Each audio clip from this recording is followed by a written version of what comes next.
Hello and good afternoon, everyone. As you can see by, of course, what you're looking at the screen, I have this branded as a bonus primetime gaming with Mr. Boomstick XL program, but we're calling it the Sony PlayStation 5 prediction show. Now, obviously, we were supposed to get the biggest event of 2020 of this Thursday, June 4th. And, we're going to just open up the show with the reason why Sony canceled this event. And we're going to get into, some why we think that it was a good reason or otherwise. And I'm going to bring it up on the screen so you can take a look. But before we get into that, let's do introductions. Let's get the people that are here, formally, so everyone knows who's who. And we'll start with BitCloud Gaming. BitCloud, first of all, dude, thank you so much for being here. Having you a part of this program is important because you are our resident trophy hunter, and you, of course, enjoy the PlayStation brand. Thanks so much for hanging out, dude. How you been? I've been good, man. Been good. Finally, can't believe I'm saying this, but I platinumed UFC 3. Oh my God, Jesus Christmas! What a game! No, that's dedication. Are you running out of games to play? That is dedication. The funny thing about you said that. So you got Last of Us 2 coming, right? We got Last of Us 2. That's for the 16th, and we got Ghost on the 19th. I'm kind of torn because I do have time. I can definitely start my Shadow of the Tomb Raider, or not? I think it's Shadow of the Tomb Raider. Yeah, Shadow of the Tomb Raider playthrough finally. So. got some games here. Dude, I'm right now. I'm in the middle of Assassin's Creed Odyssey, and great game, fantastic. Cassandra, a lot of padding stuff to do. Yeah, it's a lot of padding. So way too much. They did remove a lot of that padding from Valhalla. You'll be happy to know. Good. Yeah, you definitely. That's kind of a scary thing, though. I mean, you think about it, it's less content or less things to do, and the game is still 30 frames. That's weird. Yeah, it's what That's I'm hoping. A tough pill to swallow, I'm hoping that obviously gets addressed, and I think honestly, I think it will. I really do. I think that the public outcry of 30 FPS for these new consoles have seriously made them rethink and potentially retool or even bring in a patch later on. At least that's the hope. But you know what? You heard his voice, and he has become quite the popular newest member to many of my shows. You hear him weekly on the Xbox Factor podcast as well as Breakfast with Boom. Mr. Badbit, welcome to the program. And you know what? At least you didn't have something happen after you did your trophy room. So congratulations on that. Yeah, I know. Well, yeah, there's way more serious things in the world than a PlayStation event, but I love being here and giving a place so I don't have to think about things that make me sad. But yeah, no, I'm excited to talk about PlayStation nonetheless. Yeah, and that's what we're gonna do. You know what? Okay, listen. The bottom line is we can't change what has happened. We can make change moving forward, but we're going to spend 90 minutes of just hanging out, talking games, talking PlayStation, having a good time, and kind of just putting the world's problems aside just for 90 minutes to kind of regroup and and just talk about gaming. I think a lot of us need that. I certainly do. I did last night's primetime gaming. You can hear my demeanor was with a very heavy heart. And even doing this show, I feel a little bit better today, but it's still, with everything going on, it's upsetting. So we're going to try and power through the show. We're going to have some fun. We're going to put our world problems to the side just for a little bit. And of course, we're going to have some hashtag fun. And continuing with the introductions, you know him and he's our resident friend all the way from across the world in Germany. Archimedes has become not only a fantastic I think, a panel member on a regular basis, but he has become an awesome community member and content creator. Archimedes, welcome to the program, my friend. Well, thanks for having me, Boom. I mean, it's difficult times here. I was wondering whether we do the show or not. I'm glad we do because I personally need the distraction from all that is going on. So I can't wait to talk some fun. Yes, yeah, that's a great word, distraction. I think that is a perfectly well placed, word that describes everything that we want to do with this particular show. And last but not least, believe this is your second or third appearance on the program, not this particular one per se, but Double Barrel Gaming Network. Shandi, welcome to the show, my friend. Thanks for having me, Boom. Everything's been really edgy and heavy lately. And Yes. I think it's a good idea that we're still going forward and still doing these podcasts for everybody to help kind of just alleviate some of the stress that's going on right now.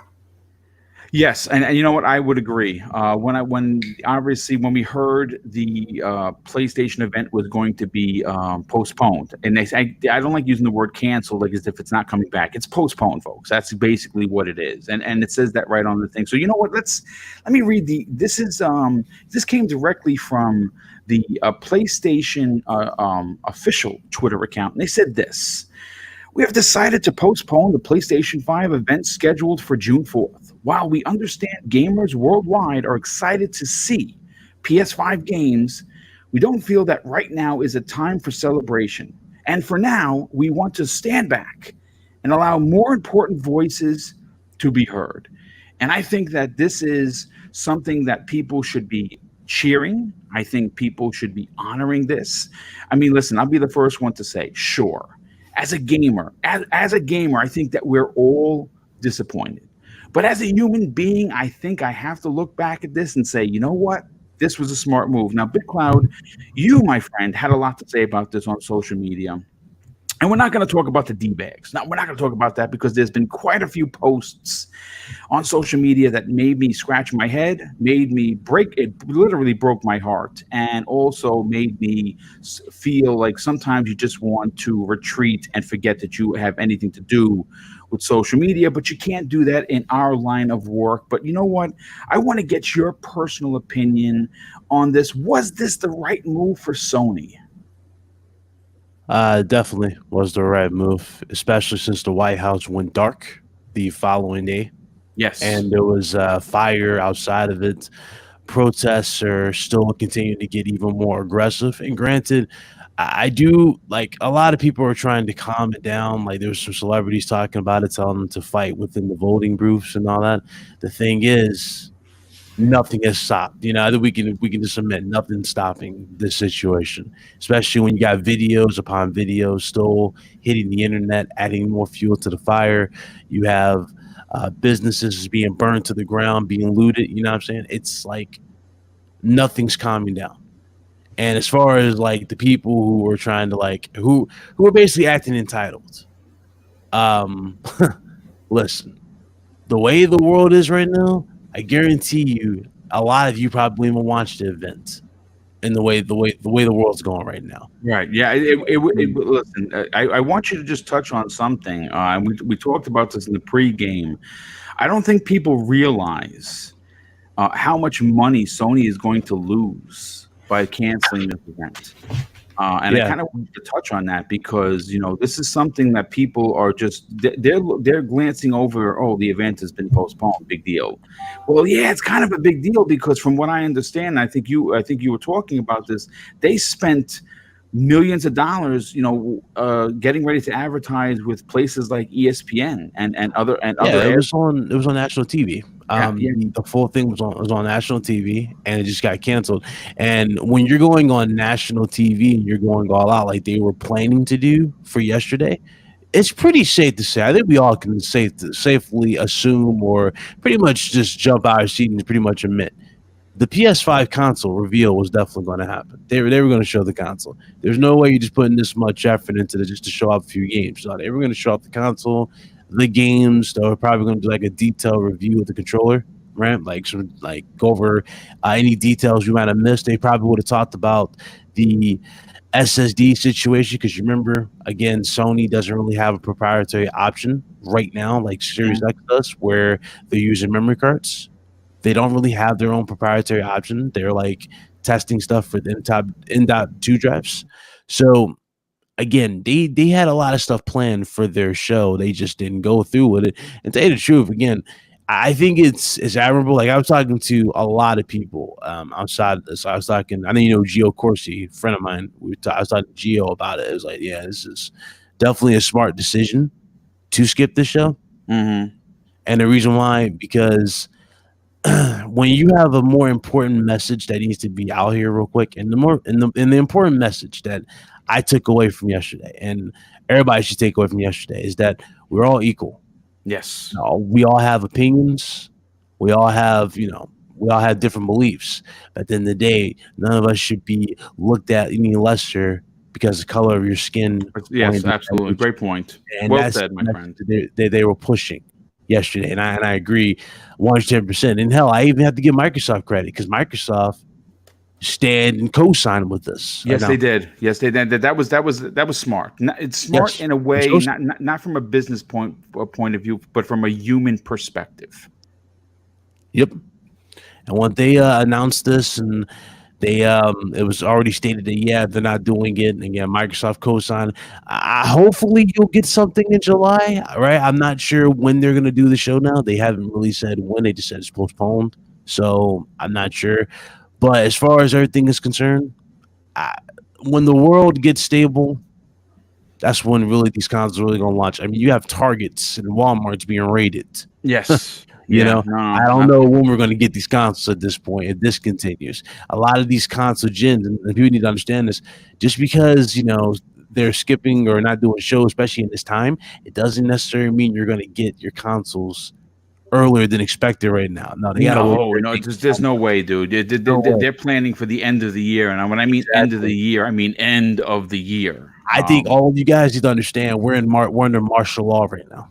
Mm-hmm. Ain't nobody going home, or I'm sorry, ain't nobody going out.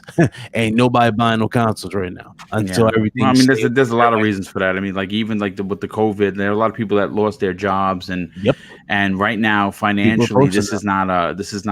I mean, it is an unbelievable storm that hit together, and people at Target talking about it like on blogs. They're saying, I hated my job, but at the same time, money's taken out of my pocket. I can't go to work. I can't do this. You know what I'm saying? It's like everybody's upset. I see people who can't get medical supplies, who can't get their prescriptions because pharmacies were raided, destroyed, and nothing is normal.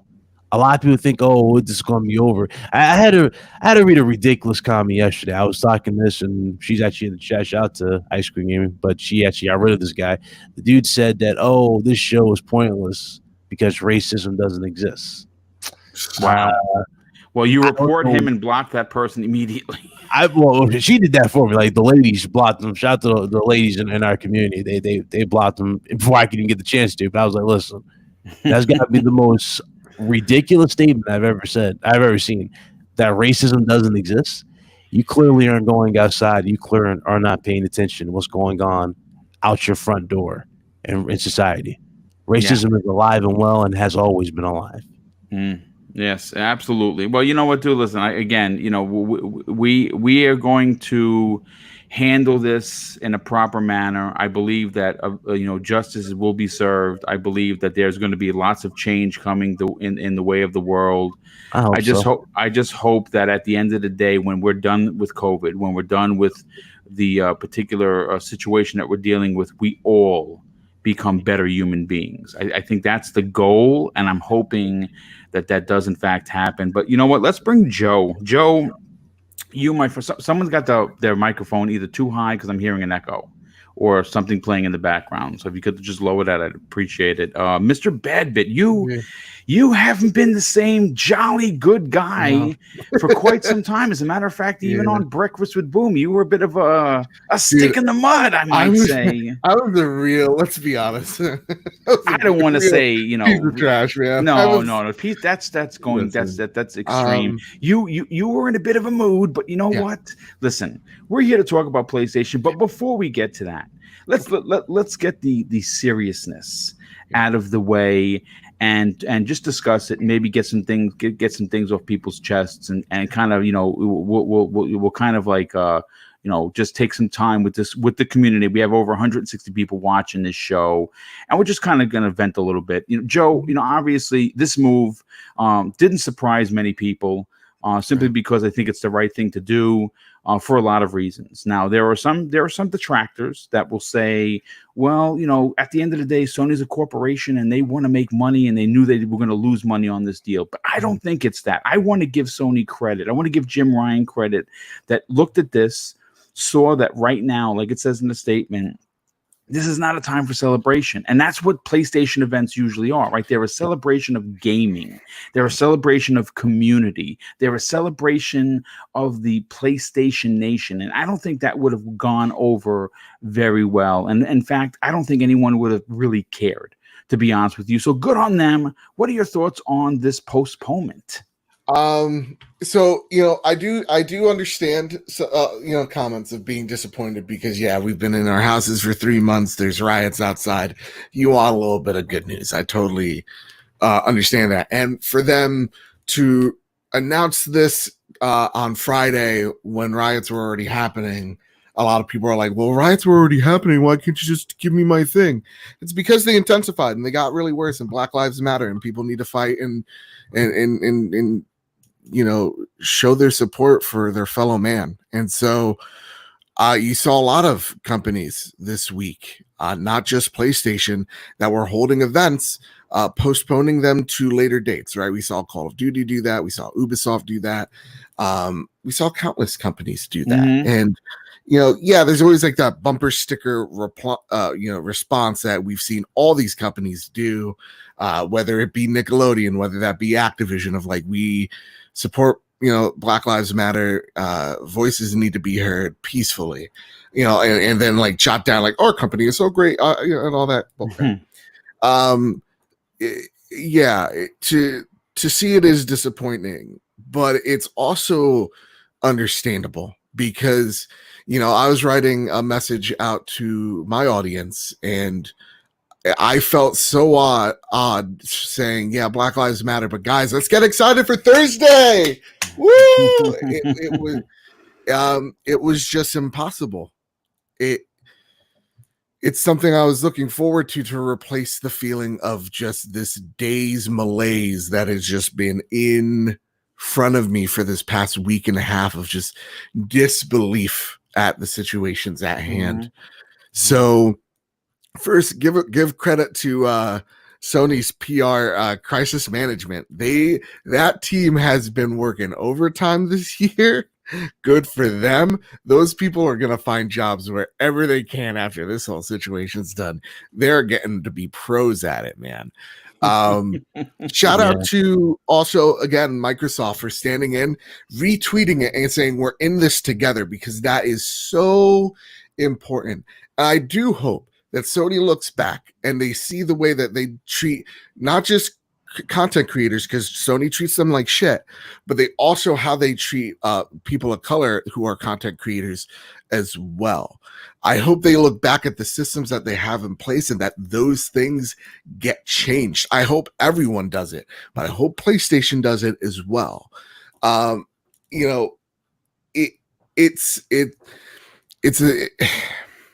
not disappointed, more so that I am understandable. We'll probably get this in a week. We'll probably get this in 2 weeks. We'll probably get this whenever we get it. It's going to happen, right? That's the thing that people lose track of. We talk about Target. We talk about Walmart. We talk about, Best Buy being broken into. These items replaced lives. They're not. So to me, I feel like there is this important dialogue that needs to be had in this country, around the world. And I do want to also at the same time give props to PlayStation, give props to Sony, because they have allowed their creators to speak up, not with just their voice, but with their wallets and matching them. So I saw creators out there dropping $5,000 towards charities like the Black Lives Matter network, and Sony matching them. Mhm. So that's really, really awesome to see. That gives me a lot of hope. And that is a company that, listen, $5,000 ain't much to them, but I like to see that happen. That is a company that I am more at ease giving my money towards. So yeah, it may be all for PR, but it's worked for me, man. Good on them. Again, the situation's at hand is layered, and this is not the way they wanted to reveal this event. Hopefully, yeah, like latest is the end of June, but we're gonna have to see where things happen. Yeah, you know what though? At the same time, a delay isn't really such a bad thing, is it? When you think about, they could kind of better get their ducks in order, right? Yeah. Maybe their backs aren't so much to the wall, right? Maybe they can add something that wasn't going to be there. But let's continue, of course, with the introductions, and we'll go to Archimedes. Archimedes, my friend, thank you so much for being here. Obviously, we want to get your opinion on this. Sony is obviously, like we talked moments ago, they're going to lose a significant amount of money on this. And, for them to put the finances to the side where they put the people first. And I've heard both sides of the coin. People are saying, well, they're a corporation. They don't give a shit about people. They give a shit about money. Right. But I'm going to say nay. I'm going to say nay on that, simply because I think that at the end of the day, everyone, that is anyone, wants to see change. And I think that now is the time for that change to happen. And I think Sony got ahead of it. Now, real quick, before I get your answer, I just have to respond to Abacab72. First of all, thank you for being here. Thank you for your generosity. He drops a $5 super chat, and he says this: at least Sony spoke out. I have yet to see or hear action from Xbox, and that is a false statement, my friend. As a matter of fact, I don't know how close of an ear you keep to social media, but Aaron Greenberg, as well as Phil Spencer, more specifically Aaron, I had a conversation with him, as a matter of fact, 2 days ago, when he was going back and forth with the community talking about Black Lives Matter. And he was out in front of it speaking for not only Aaron Greenberg, but the Xbox Corporation. So just to give you a heads up, take a look at Aaron's timeline, and you will see that many people from the Xbox, the Redmond, company, were out there in front of this. So it wasn't just Sony. As a matter of fact, they did it before Sony. So just, again, take a look at it and you'll see. Chris Phil also had a post about what their company does for the Black community as well. Yes, so. that's you know what? Thank you for reminding me. That was also that up there. Thank you. Chris Hughes Sr. drops a $2 super chat and says this: did Nintendo make a statement? You know what? I honestly, Chris, I could not tell you. I did not see one from Nintendo, but considering what's going on in Tokyo, it would not surprise me because they are dealing with a lot of stuff there right now. Kay Asante drops an outstanding, very generous $20 super chat. And Kay Asante, first of all, dude, thank you for your outstanding generosity, but more importantly, being here and hanging out. He says this: thank you, gentlemen, for speaking on these issues. I love this. Find the voices of color. Great point. Stuff that is going on right now. Hopefully these voices can stay part of the conversation daily. Those missing voices contribute to the issues. Yes, you know what? Great point. I mean, listen, very well said, Kay Asante. But Archimedes, in your professional opinion, looking at this from not only a gamer's perspective, but more importantly, a human being's perspective, was this the right call? Oh, definitely. Of course, I'm with everyone else. I would have loved to finally see something from the PlayStation 5, the console, the games. Of course, I'm looking forward to it. I even put out a prediction video about 2 weeks ago already because I'm so excited for it. Yeah, so of course I'm disappointed in that manner.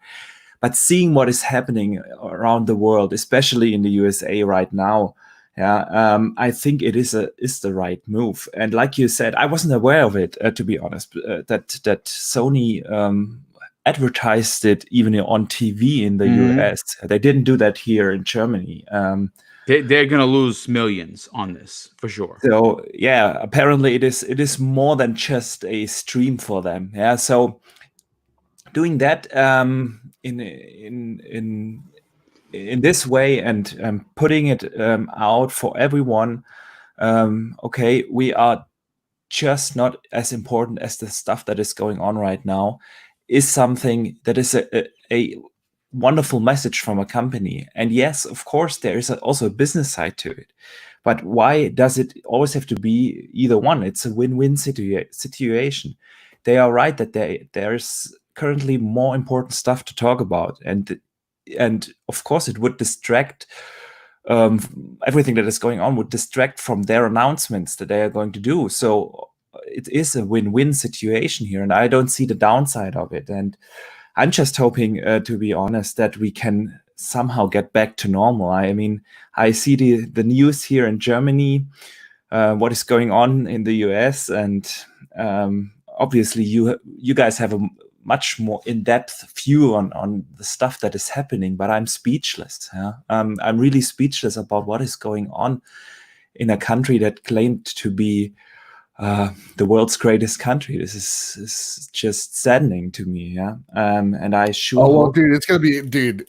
We're not even done making it great, man. It's gonna be even better, brother. Yeah, they're not gonna get peaceful protesters. So yeah, that is true. But I hope that some of the news we are getting, of course, are always just about the sensations, and they are showing a lot more of the riots than of the peaceful protests. But I also have seen some amazing news from peaceful protesters. And I think that is sometimes forgotten in the way that the news are reporting over here. I don't know how it is in the US. There are a lot of good people out there, and they're fighting for the right cause. I mean, we are all equal. I just tweeted it out, I don't know, today or yesterday. It is gaming, especially, is something for me that is about unifying people. I mean, I'm sitting here in Germany talking to some awesome dudes in the US. I regularly talk and game with people from China, from India, from all around the world, South America, and I couldn't care less who sits on the other side, what color of his skin is, what beliefs of his religion are, or whatever. This is the beauty about gaming. It brings people together, and that's why I also use that block button a lot in the last days. Yes, when people trying to put the console war above this racism, I just can't stand that. And everyone who has unfollowed me for saying that out loud, I'm happy you are gone. Let me say that here on the air. You know the old saying is good riddance to bad rubbish. That is the best way to put it. Yeah, that sounds. You can't show a look of compassion in this time. Please get away from me. That's all I got. Just get away from me. The Archimedes, that is chef's kiss of a comment. That is yeah, video games are the great uniter. And yes, they are. You can understand it. Yes, perfectly. Yeah. And with that, I don't want to drag that too long here. It is the best hobby in the world we have, and let's just focus on the fun part of the gaming right now. Yes, and that's a great point. In closing out this opening topic, which I didn't anticipate taking 30 minutes, but I'm glad that it did, simply because it's great that we get to talk about this. Instead of being quiet, instead of sitting in a corner and thinking about it, we're putting our thoughts on the air for the nearly 225 people tuned in for this. And we're going to get to gaming in a second. But Sean D, I want to get to you, my friend. Obviously, this was a powerful statement. All of the gaming companies have, it appears, they have all banded together and are standing as a united front. I think it's important for us as people. I think it's important for us as human beings. And I think it's more important as a gaming community to see leaders from these companies that we herald as our favorite gaming companies getting out in front of this and doing the quote unquote right thing for you. Was this the right move for Sony? So speaking as I'm a black guy myself, and hearing this really, like, at first as a gamer, I was like, I was bummed, but as a person, I was like, I appreciate that they're saying, let's focus on this real issue right now, and let's put gaming to the side for right now, so that everybody can keep their attention on what's happening. Because a lot of times, this isn't the first time it's happened. Many people have been killed that have been minorities in a situation where it wasn't warranted. And every time, everybody gets really upset for a little while, and then we start getting distraction after distraction after distraction, and slowly it like fades out. And this time, it's almost like everybody's kind of like are fed up with it, and they're like, no, we're going to focus on this. You got, not just in gaming, but in media in general, everybody's like, no, don't pay attention to what we're doing. Let's focus on this. And for that, I appreciate it. All you guys made really good points as far as why they're doing it from a business perspective and why they're doing it from a social perspective. But I'm going to kind of focus on like the human perspective. As much as these places are corporations themselves, they're corporations made of people. And I'm taking the standpoint that I'm seeing this from a human perspective, that these are people in this company and they themselves wanted to say, hey, maybe let's hold off our show so we can focus on this. And I'm seeing that Microsoft, as people in the company, also said, hey, they are catching some flack for this. Let's show them our support to say that, hey, we all agree with this and we're all standing behind this together. Yeah. And I really appreciate that. Actually, it was Bit who showed us the post yesterday. And immediately after he showed it, I'm not even like a big Twitter person, but I immediately liked it and retweeted it because I liked that message. It was kind of like let's forget all the console war crap. Let's forget all the I'm PlayStation, you're Xbox crap. It's just people, okay? Let's just come together. This is a moment. Yes. There's an injustice, and we're all saying enough. We're all together on this, and I really appreciated that, like, sentiment as being a black guy, that people are actually really trying to pay attention to this. And yes, there was a lot of people on Twitter that were just saying like insane crap.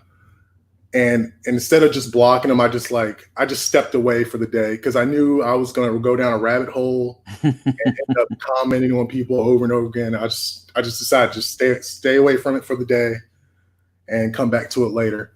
But yeah, they definitely did the right thing. I don't see any other way they really could have gone about it. I mean, this was definitely the best way they could have did it. Yeah, no, I agree. I think it was the right move. I think that, again, all of the companies coming out and allowing their creators to speak on the situation is great. I believe that it is a topic that needs to be discussed, and change is going to come. There's no doubt about it. But I do want to say this before we move on to what everyone is tuning in for, is gaming.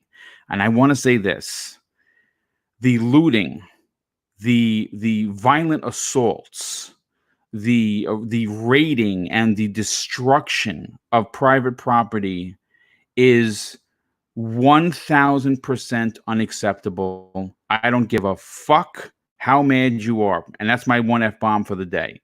Destroying your neighborhood, destroying your neighbor's neighborhood is not the right answer. It is not addressing the common goal of a situation this powerful. All it does is make more trouble. Robbing and stealing, looting, breaking into stores when someone isn't looking. Unfortunately, they don't care what happened. They're using the situation to get rich, if you will. And it's disgusting. And I'm going to say that not only do I detest it, I do not stand for it. Peaceful protesting, yes. Making change, 100%. Seeing that change actually happen, you bet your ass.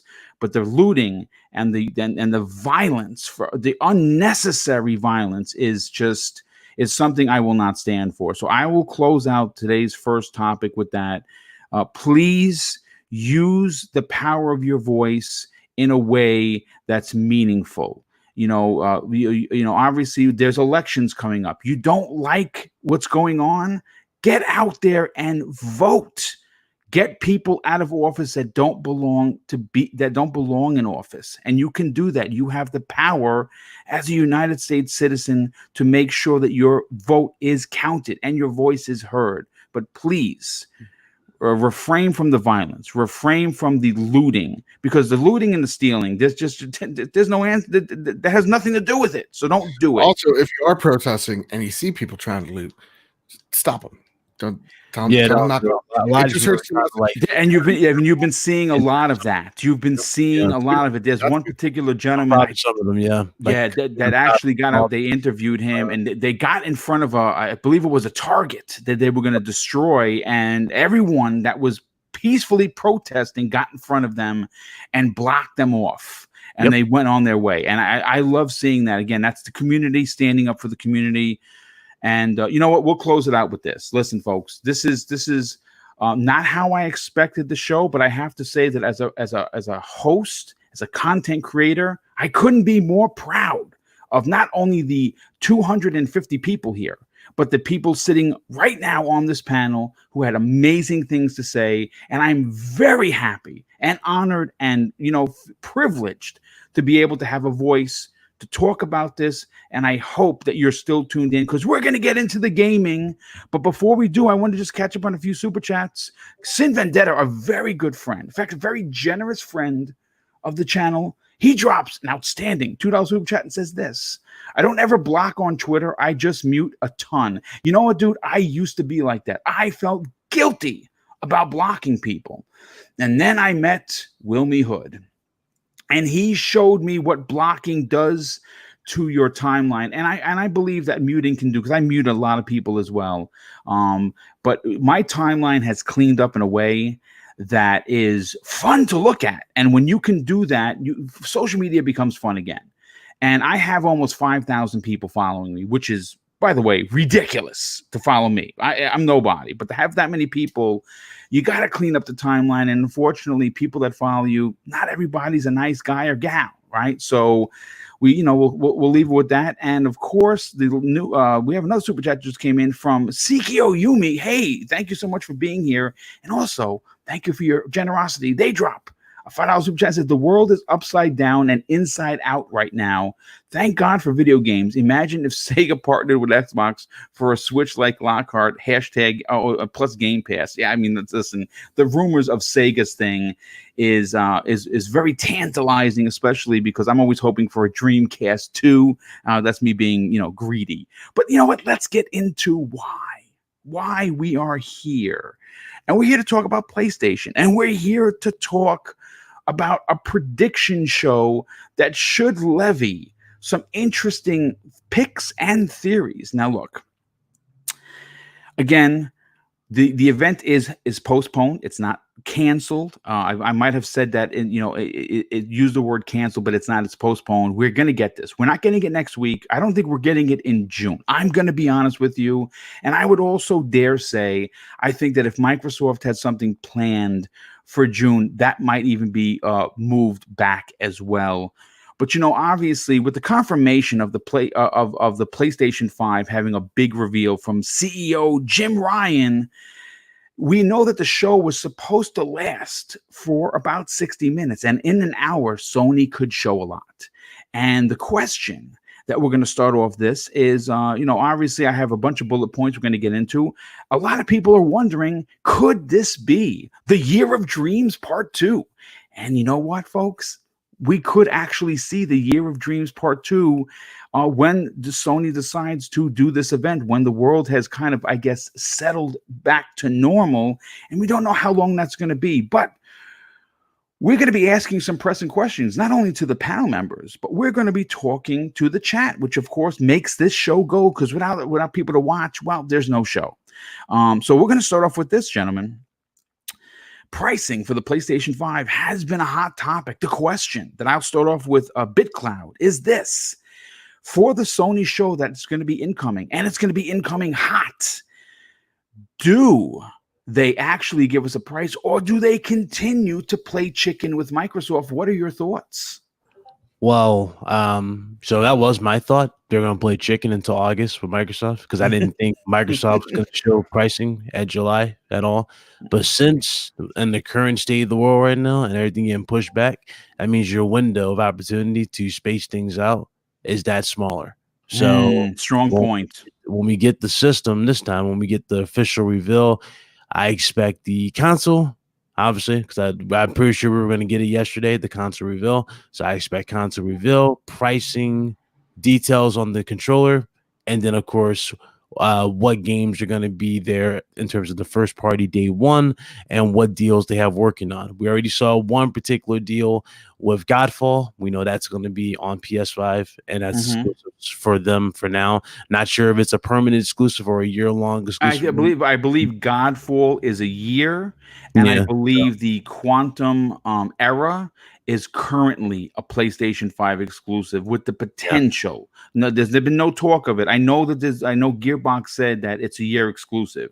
The developers for Quantum Era, which look really good, I believe that is currently a PlayStation 5 exclusive. Yeah, so I expect an extended look on that, since that seems to be in the launch window. So I extended look at gameplay from that. Extended look from Godfall. They've been talking about Horizon Zero Dawn 2 for quite some time. That's the dream. That's the dream. Yeah. The game's been talked about a lot, and a lot of reports are coming out that Sony is looking to make that game set the benchmark for them for PS5. So I would think, and I would guess that Horizon 2 would be there, and we'll see what they're doing with that. Also, of course, I'm looking to see more updates on this whole Castlevania / Dark Souls kind of a thing. Dark Souls and Castlevania plus Metal Gear Solid deal going around. There's a lot going around with that too. That might actually have been something that could have been shown here. Obviously, Spider-Man 2 is being rumored for 2021. So I'm not fall. A holiday 2021 is what we're hearing. So I'm not expecting a hardware review. Like, I'm not expecting a full-fledged gameplay reveal or something like that. But maybe you might get a screen. You might get you might get a title screen. You might find out what it looks like. You might get Spider-Man. Who knows? They could be very cheeky and just show Spider-Man swinging and coming soon. Spider-Man 2. Everyone goes crazy. What they did with you remember the 2016 show where like they showed off the trailer, they just showed him flying, like swinging through the city, with like building no glass. Do something like that. That'd be cool for him. There was one more announcement that they were supposedly going to make. Gran Turismo 7 definitely more likely would be there. Oh man, that's going to be great. Yeah, Gran Turismo 7, because that's a lot of reports going around for that. And let's see, there's one more game. There's actually two. Ratchet and Clank is another one that's being reportedly supposed to be there. Ratchet and Clank. Some people said Batman could have been shown at this particular show. Well, none of the show's been actually postponed. I'm not sure when Summer Games Fest is again. I forgot all about Summer Games Fest. But odds are they'll probably take their chances with Summer Games Fest to show off Batman from them. So there's that. Well, we're going to get into the actual games in a second. I just wanted to get your opinion on whether or not you think they're going to show give us a price. Yeah, you'll get your price. Absolutely.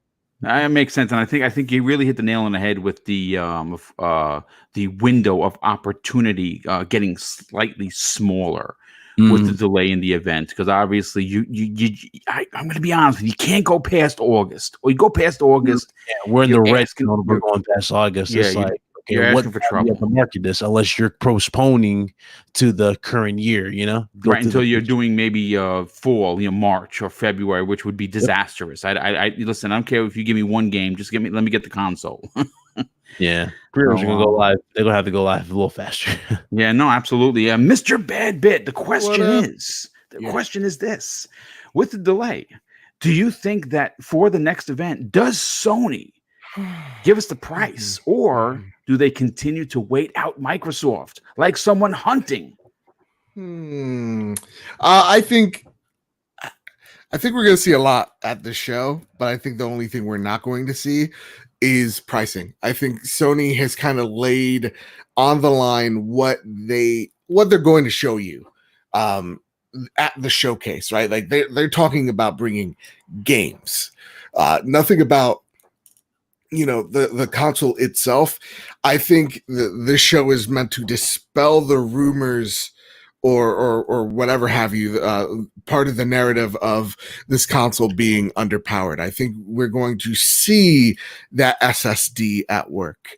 And honestly, from what I hear about said SSD, and I'm not much to run on a hype train, but hearing like graphic engineers engine engineers talk about this, how important SSDs are, and like when I'm playing a video game and I'm seeing like Assassin's Creed Odyssey is the worst culprit of this, where you're running into a town and then all of a sudden your horse runs slower because it's still trying to load up the city, or it'll just literally stop you where you are, or just stutter, or like you'll just see just flat textures and then just a massive amount of popping.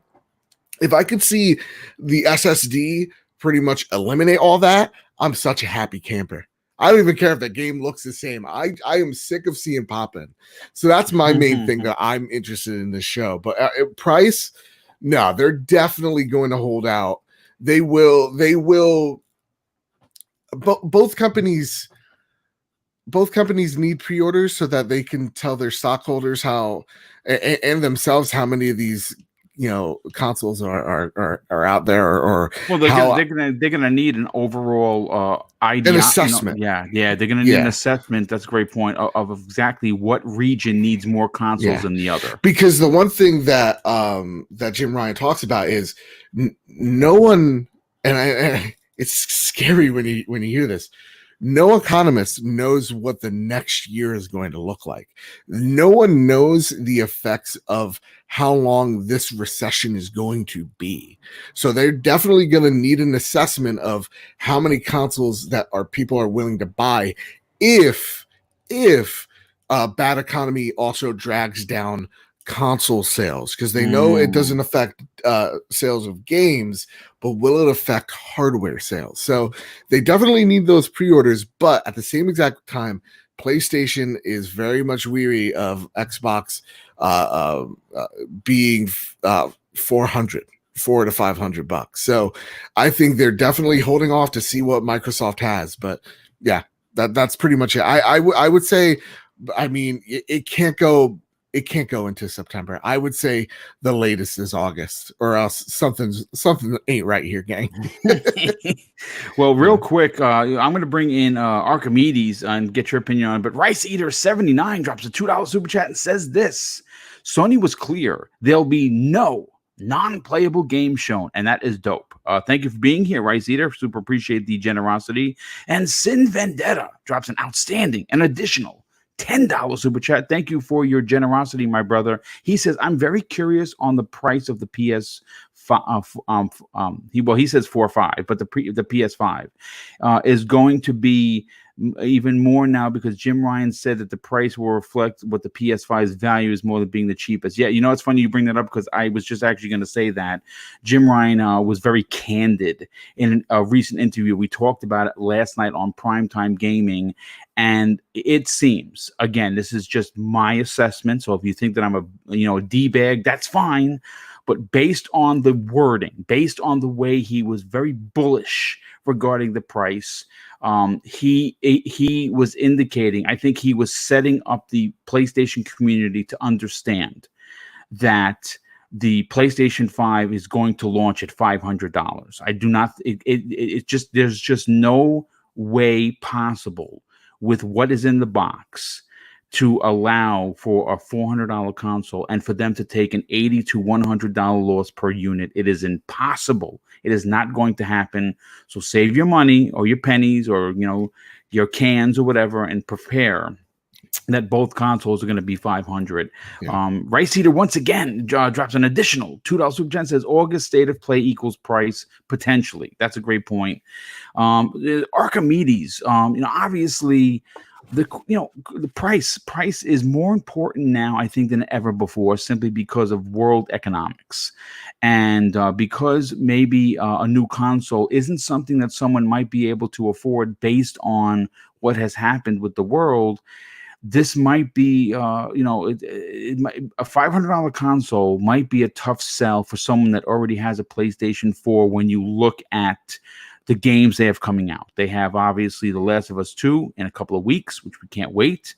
And, of course, we have Ghost of Tsushima right after that in July, which, again, it just... You could logistically say, why do I need a PS5? But we're all buying PS5s.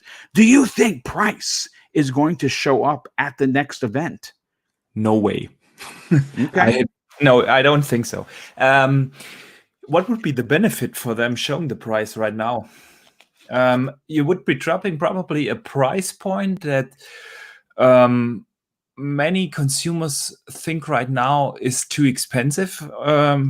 $500 is my guess. Yeah, they would be dropping that price in a world where people are just lost their jobs, are dealing with other stuff. I don't see the reason why they should do that. And to be honest, I've been giving it some thought for a while now. The way how you have to introduce products like a PlayStation into the market has significantly changed over 2013. I think the best example is the smartphone business. They literally announced their products and release it a week after that. They announce price, they announce the pre-orders and everything, and 1 week later the product launches. Mm-hmm. I'm not saying that it will be 1 week, but I doubt that we will get a price from either of the manufacturers, Microsoft or Sony, before August. Even later. There is really no reason to do that anymore. You touched on it with they have to do the planning for the different regions and markets. They can do that today without the pre-orders. There are methods out there how you can estimate that. My company also does it all the time. We have a lot of tools available today to guess our requirements in different markets, and we are very close in guessing our numbers we have when we introduce new products to markets. It's really not necessary anymore. Also, the supply chains, they have significantly changed over the last 7 years. I don't see a reason why they need to do it. They can even announce that in September. And to be honest, it doesn't really matter because the people that are going to pre-order it, they are going to pre-order it whether it be $400, $500, or $500.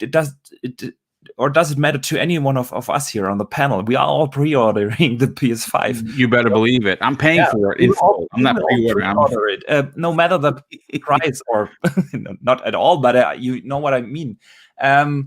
So I doubt that they will do that.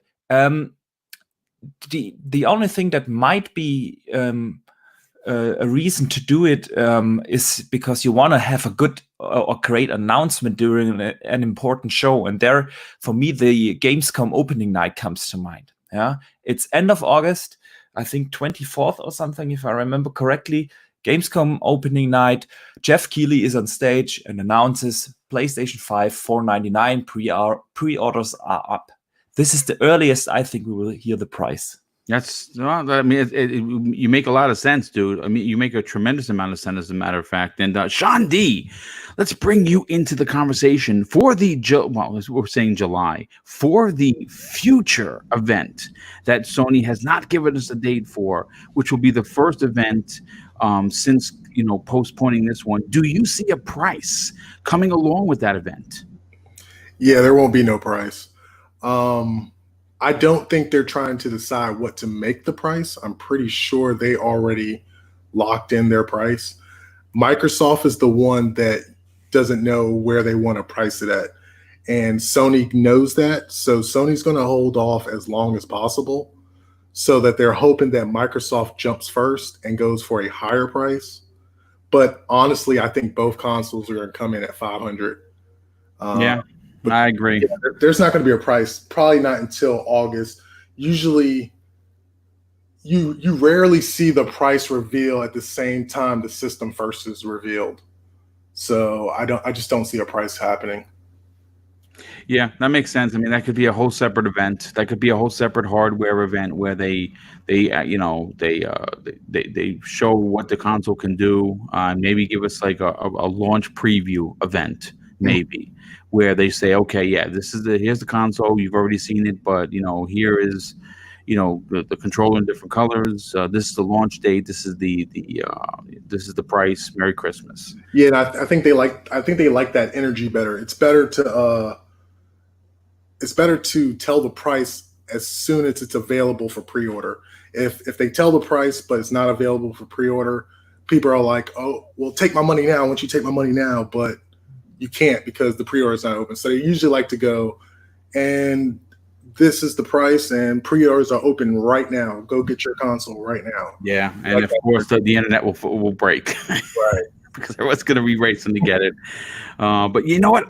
This is, again, great opening part of the prediction show. I'm going to move on to the next one. This is going to be even more interesting. But first, Noon Sabat JP45 drops an outstanding and very generous $5 super chat and says this: the consoles will be priced the same. PS5 will outsell the Xbox, but not LE this gen. And you know what? That's what Sony wants. Sony wants they have an ideology that they want to sell boxes, whereas Microsoft does not. They want to sell them, but that's not the most important thing. Rain G4, thanks for being here, dude. He drops a $2 super chat and says this: which determines the winner, console sales or games? You know what? The thing is this. I think that this next generation is, yeah, sure, console sales are important. For sure. They're certainly important for Sony because unlike Microsoft, you have to buy a PlayStation 5 to play a PlayStation 5 game. Whereas, of course, for Microsoft, they have Xbox Game Pass. They have the Play Anywhere. If a game launches on Game Pass or for the console, you can play it on your PC. You can play it on your tablet or your phone using xCloud. So it's again, you're going to get different opinions, I think. I think, personally, I think who makes the more money is the winner, to be honest with you. Not so much the sales. And real quick, Star-Lord 14 drops an outstanding, very generous $5 super chat and says this: what do you think of a $500 PS5 versus a $500 Series X? Does PlayStation have mind share that point, or is that now a challenging battle for Sony? I mean, look, if they release for the same price, which is what most people on this panel and I think in the chat are agreeing, it's going to be, how they market it, and it's going to be their games, right? Of course, it always comes down to the games that we play. And if Microsoft has bangers that outdo Sony, people may consider buying an Xbox. But I said this before and I'll say it again, and I'm going to stay strong on this point. I think that this upcoming generation is going to be the first generation in freaking years that you're going to see a multiple console home or household. And I'm not talking about Switch. Switch is always going to be in the conversation one way or another, whether that be the current Switch or a Pro, which I believe is still coming. But I think that for this generation, I honestly believe you're going to see more PS5s and Series X's in the same household than you've ever seen in a generation. And because both companies are going to have games that you're going to want to buy. So in turn, you're going to have to go out and buy a console to play it. If I could just hop on that for a second. Sure. I think not so much a multi-console home, but a multi-platform home. You know what? That's a better way to say it. Yeah, Yeah, because multi-platform. like when it comes down to it, like you're totally right. When Microsoft, again, the console's great, right? They still the consoles are still important, but that's not their end game here. Their end game is Game Pass, right? And like that's the drum they've been beating on. So like I think of a future of like, yeah, you're either gonna have a home where eventually, gang, the future 5+ years out, you'll see Sony games hit day and date on PS Now, and you will see a home that has an Xbox, and then like their Apple TV has their PlayStation Now account, right? Or like on their phone or whatever the case may be. That's what the future is going to look like when it comes to what right now. It's going to come down to the games that's going to steer anybody. Power is not the end game here. It is the games. And whoever shows the bangers are going to end up getting people's attention, because like, let's be honest, Spider-Man is a strong IP. Dude, It's absolutely. a very strong IP. Marvel's biggest character. Come on, dude. Yeah. So like, Halo is a strong IP, like Forza is a strong IP. So it really does come down to the games they're going to show more so than the tech that's going to push them. I'm going to say this. I don't, this is not a topic, but I'm just going to throw the statement out there, and it might be people that may not take it the right way. As excited as I am for Sony's first party, and everyone that follows me know that I go gaga over their stuff, I kind of expect them to be great, right? So my expectations are still high, but you know what you're getting with Sony. My excitement levels are with Microsoft right now. Not because Sony isn't going to bring it, because we know that they are. But that's what we're used to. See, Microsoft has me excited because they're doing things that they haven't done in decades, it seems as if, right? They A have whole something generation. to prove. What's that? They have something to prove. Oh, they absolutely have something to prove. But you know what? Let's move on to the next topic. Let's move on to one that's going to be, I think, fun. And, Big Cloud, I want to bring you back here. The question that I have for you, and I think everyone is going to be asking, is are we going to see the damn console in its final release? And I'm going to bring up a picture, folks. Joe has confirmed that this is fake. But you know what? I'm going to bring it up anyway because I took the time to put it in the show. So here it goes. This leaked the other day. And you know what? Joe says it's fake. He says the shadows and the lighting is off. And I believe him. I was looking at it. But you see the little man standing over there? I know my executives, and that looks like Shuhei Yoshida. It's his shape, it's his head, it's his hair, it's everything. So I don't know if this was from the event. But my question is, two questions actually, for you, Big Cloud. Do we finally get to see what this thing looked like? And do you like this design? All right, so yeah, you will get the design. I'm pretty sure that was planned for yesterday. Hour-long reveal. They televised this, right? It was going to be shown. So yeah, I do think you're going to get it. As far as that design is concerned, I kind of stick by what I said before we even got to this, the day before it. I was like, we've seen a lot of cool, sleek designs, but we got to think of one thing in particular, and that's airflow. Yes. Mm-hmm. I'm thinking more likely it's going to look more like the dev kit. It's going to have that V type of shape design. It's probably going to look something like that. Now that right there, the design that was right here, when I first saw this, I was like, that looks more like an Xbox One. That's what I said. I said it looks like the OG Xbox One. I don't like it. But I was like, nah, I don't like it. Like Xbox One. So I don't think that's not the design out that they go for. Sony, don't do it. 2 ports on the left side. Again, they might continue that. That should like to be the whole new shtick, right? To go with 2 ports, USB ports, which is kind of weird. But yeah. I don't think they're going to go with that design. I think it's going to look more like the dev kit, V-shaped, crazy big console. And yeah, I can go with that. Shuhei Yoshida, that probably was. That whole setting right there probably was real. Just the picture was photoshopped. Yeah, I agree. I believe that was where the console was going to be, where they were going to show it. And I just think that fake console was thrown in there. I don't like the design. I'm going to bring up a picture in a second, though, of a design that I do like. It just feels so out of place. It does. It absolutely does. So let's move on to Mr. Badbit. Mr. Badbit, are you in agreement with both myself and, of course, BitCloud? Do we finally see what this console looks like? And here we go. Is it going to look like this? God, I hope it looks so awesome. That is such a great mock-up. My God. And everybody really that hope, knows me. yeah. I'm sorry, you go. No, I was going to say I like this design a lot. I really do. I would buy that. The source it's not a tower, remember? So Yeah. I know. I like the color scheme though. I love the color scheme. I think Sony's gonna go more traditional with the PlayStation 5 design, but like for me, I love the Series X design, man. It is so sleek. so cool. It's sleek. It's sleek, and it plays with the old Mac Pro tower back in God, yes, it does. The early 2000s. We have that in my house. Oh my God. The old Mac Cube. Work? No, but it's an awesome paperweight. So like I love that design so freaking much. And so like seeing that's what I would want the PlayStation to look like. I don't think it's gonna look like that.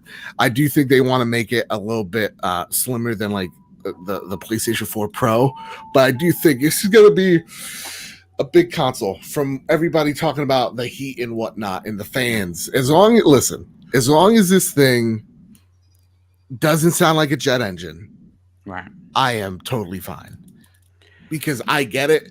PlayStation 4s are super freaking loud. There's no excuse at this point.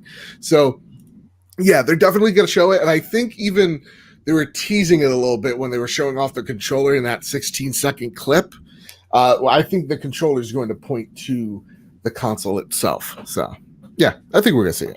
Yeah, well, I hope so. And real quick, let me just shout out Kay Asante once again. My goodness, my friend. He drops an additional and very generous $10 super chat and says this. Remember, folks, Microsoft is on a different level right now. Xbox has a top 10 game in every platform. PS4, Nintendo, and Xbox. That's Minecraft and also Dungeons. That's a great point. And that's why Microsoft would never lock Minecraft behind the Xbox brand, because everyone plays Minecraft. And listen, Minecraft Dungeons is like crack cocaine. I can't stop playing it. I'm 2 shakes of a stick from hitting level 50. And it's just, if you haven't, listen, I'm gonna say this to anybody. I don't care where you play it. I don't care if you play it on a PC, you play it on your Switch, you play it on the PS4 or the Xbox. If you have not played Minecraft Dungeons, and you're going to say, well, wait a second, well, I'm not a Minecraft guy. Neither am I. I've played 15 minutes of Minecraft and realized that it's just not for me. But Minecraft Dungeons is absolutely, it is so good that it is right now one of my favorite games of 2020. And that's saying a lot, considering that there's been quite a few big ones. And if we do have a couple of ones coming up, but I'm having so much fun. It's just, it's hashtag fun. And that's what we need in the world. And that's what I'm having with it right now. Y9 Power drops a $2 super chat. First of all, welcome to the show. I think I might have said hello. At least I hope I did. And thank you for your generosity, Y9 Power.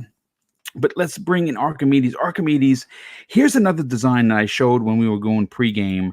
I like this one too. I'm going to be honest with you. This just screams Sony. It's stylized. It's a tower, sure, but it just screams PlayStation.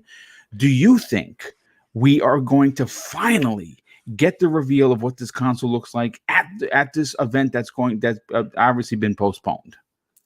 Yeah, I think we will see the console. I don't think it will look like a tower. I'm with Mr. Babbitt on that. They will probably take a more classic approach to it. I like this one. Here's another one I like. Oh, this is sleek, but it doesn't work with the heat. It's just not feasible. Well, I'm not sure. I would in general I would agree, but then look at what Microsoft did with the One X. That's true. That is true. They have some smart engineers over there, and they always come up with solutions. But in the end, it's what I said in before the show when we talked privately. I do not really care that much for the design of a console. For me, it is all about the function. Mr. Badbit said it. The PlayStation 4 at the moment, it sounds like a jet engine. It does.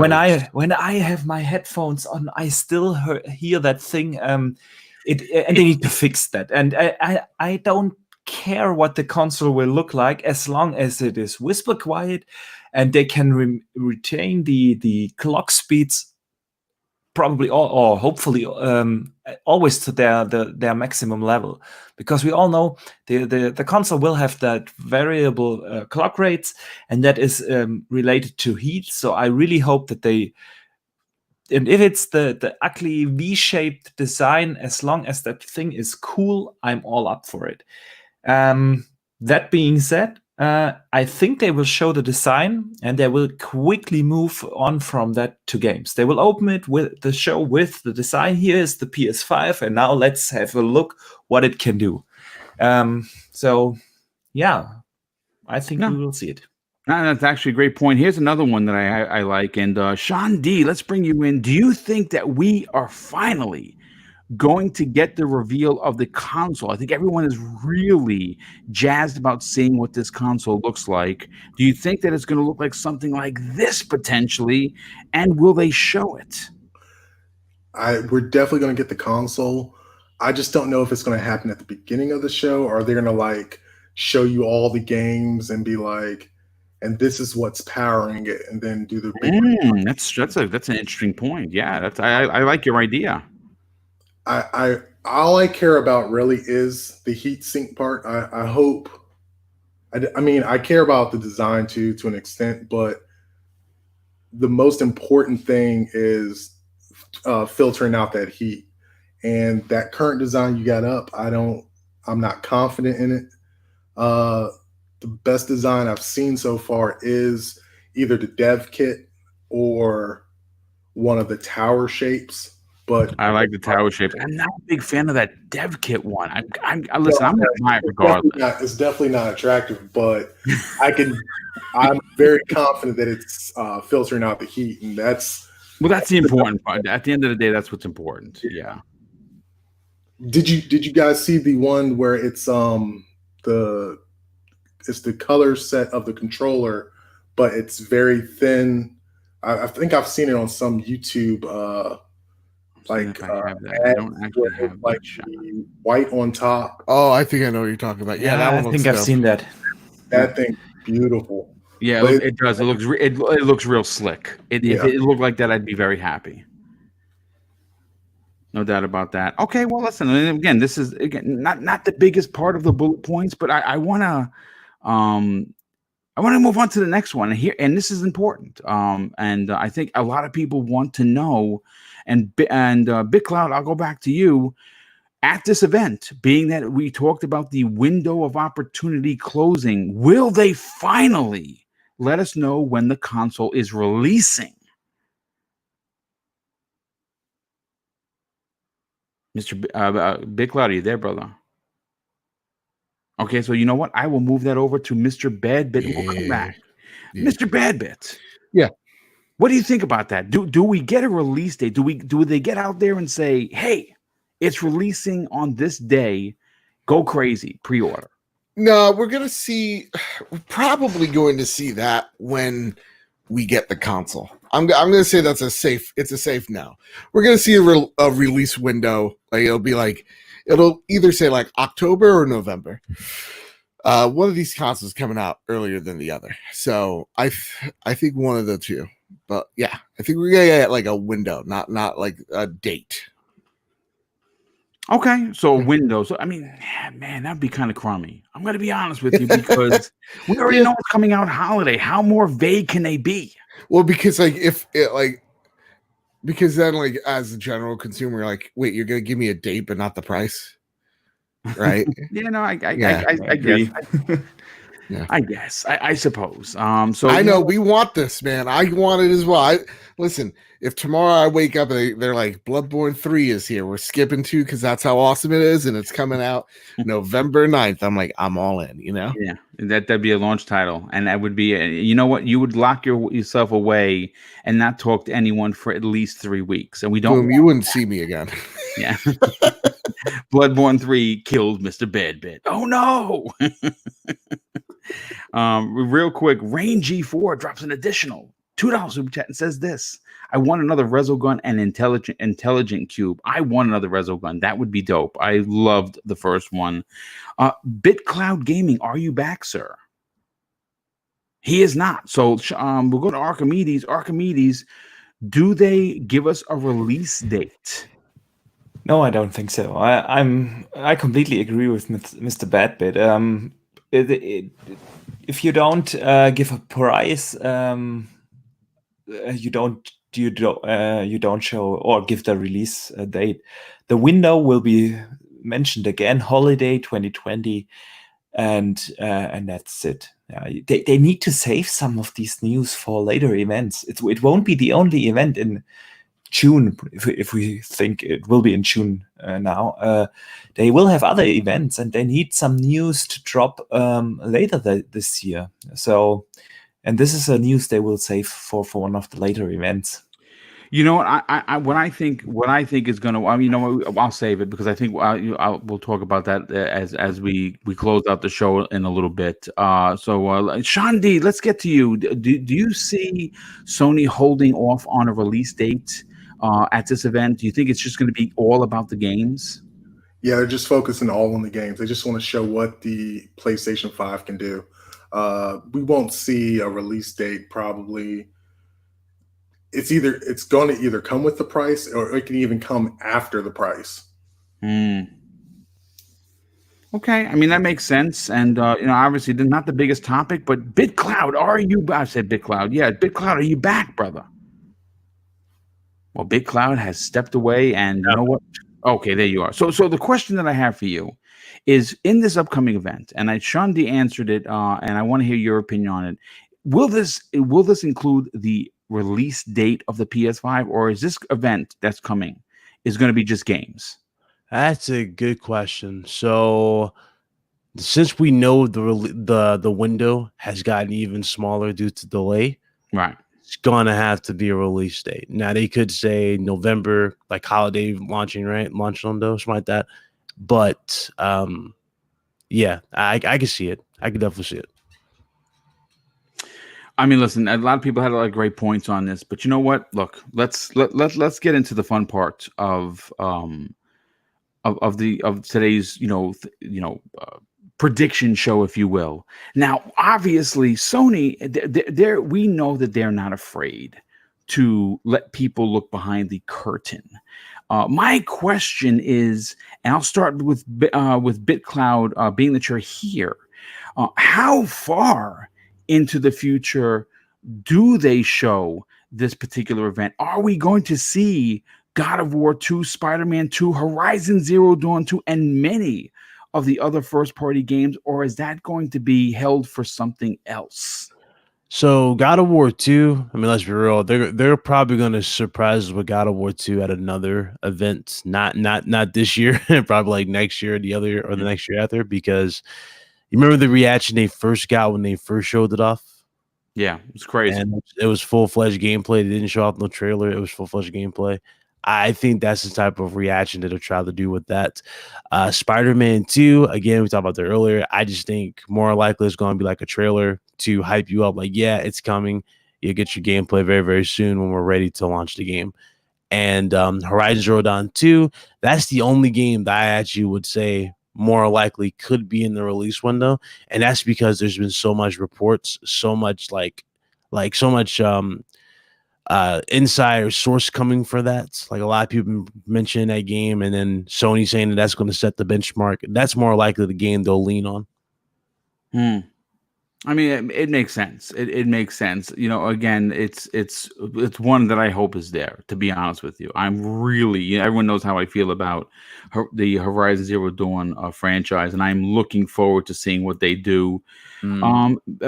Badbit, how far into the future?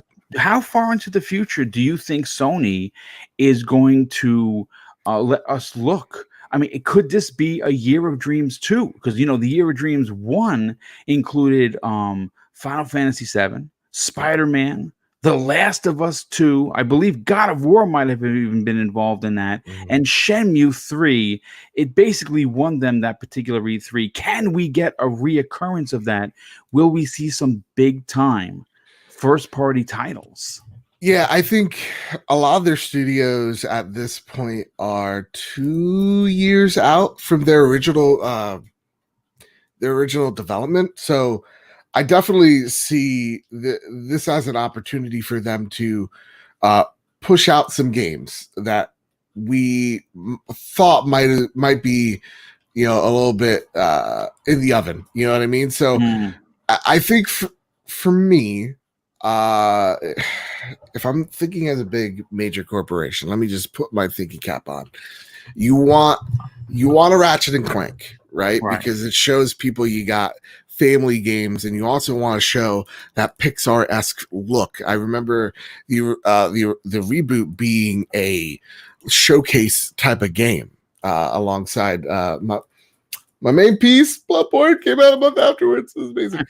And so you want to get the kids there, right?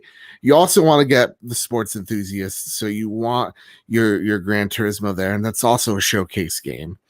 And then you want another more eyes to look at it. So you're going to go towards probably, like the comicbookmovie.com crew.